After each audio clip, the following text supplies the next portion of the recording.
You know those newsletters you receive in an email that tell you about software updates, you know, what features have been released, what bugs have been fixed, things like that.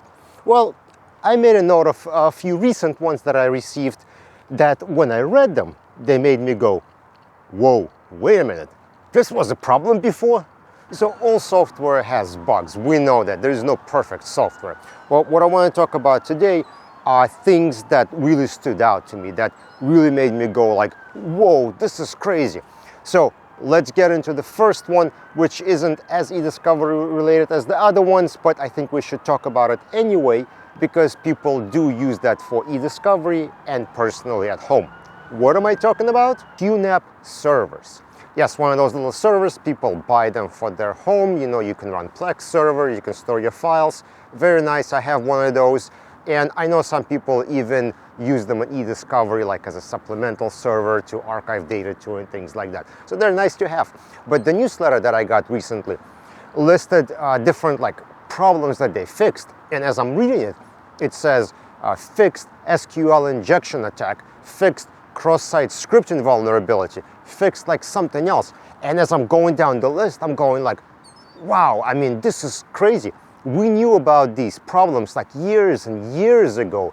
And I'm sure most companies have best programming practices and things like that created to avoid this.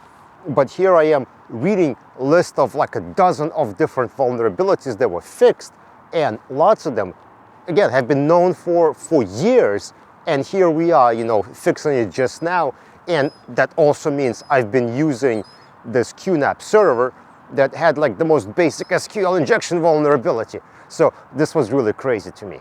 And recently there was an announcement from Microsoft about their Office 365, right? The compliance portal where we can go in and put things on hold, we can index them, we can search them and so on.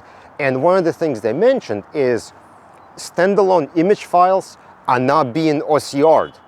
And it made me think, wait a minute, we've been using this thing for years and years, and standalone images haven't been OCR'd. I don't know how many times we've been told how great it is, how you can index all your documents, how it's going to OCR and do everything, and you can go in, put your keywords, and you can search this and that. And only now we're realizing that OCR wasn't OCRing everything that needs to be OCR'd. And again, the crazy part, people have been relying on this for years and years, not realizing that the searches they're doing aren't bringing back complete results. All right, let's do another one. So a few months ago, I think it's actually closer to the summer of 2023, Logical made an announcement. They're now supporting attachments for Slack. And it made me go, wait a minute, what were people doing before that? How were they using Slack imports without having attachments available? What good was the point of that? Like, I understand having bodies of messages is better than nothing and being able to search for them and all that. Sure, it's nice. But based on their marketing before, like the emails I've seen announcement, I was absolutely sure that attachments would be included. Like I wouldn't imagine them announcing saying, hey, we can import Slack, this is super awesome, come review with us. And then not mentioning that you can't see the attachments. That's kind of crazy. That's something that should have been brought up, and maybe it was brought up, but me as a person who casually kind of glances at these newsletters, this was kind of a shock. I didn't expect the attachments not to be available with text messages. All right, one more thing I want to mention, and this is kind of general. So whenever you're reading these change logs for different applications or platforms, oftentimes you find something, this feature will now work correctly.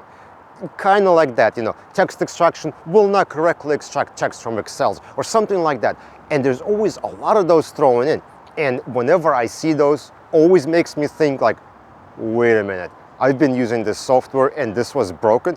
Now, realistically, it probably wasn't broken. There was some kind of enhancement made or some kind of edge case where something was like added to do better text extraction in that example. But it always makes me uneasy when somebody say, will now work correctly. So, and that's actually common in a lot of change logs that companies publish. All right, so what's my point? Well, two probably. One is that software has bugs. Whatever software you're using, probably is full of bugs and vulnerabilities, and you will never know that until that vulnerability is going to be fixed. The truth is, software isn't just somebody wrote one piece of code. It's a lot of pieces of code from different open source libraries and other APIs that were purchased. It's all been put together. And all that security depends on all those pieces being secure. And whichever company is publishing their software may not know about vulnerabilities and underlying pieces of that software. And because of that, well, we're always going to have vulnerabilities and types of problems like that with the software we're using. And two, read the fine print. If I went to Microsoft website and did more reading about how their OCR engine works and what it OCRs, I probably would have found where it's described that, you know, specific file types are being OCR'd, but not these and those. But I didn't. I kind of assumed what the salesperson was saying is true. You know, they say everything gets OCR'd, so I said, all right, well, I guess they're making everything searchable, so done, it's good. So those are the two takeaways that I think we should get from this video. All right, let me know if there were any features on a changelog that shocked you that were published by one of the popular companies. Put it in the comment section below. Don't forget to follow on LinkedIn, subscribe on YouTube, and I'll see you on the video.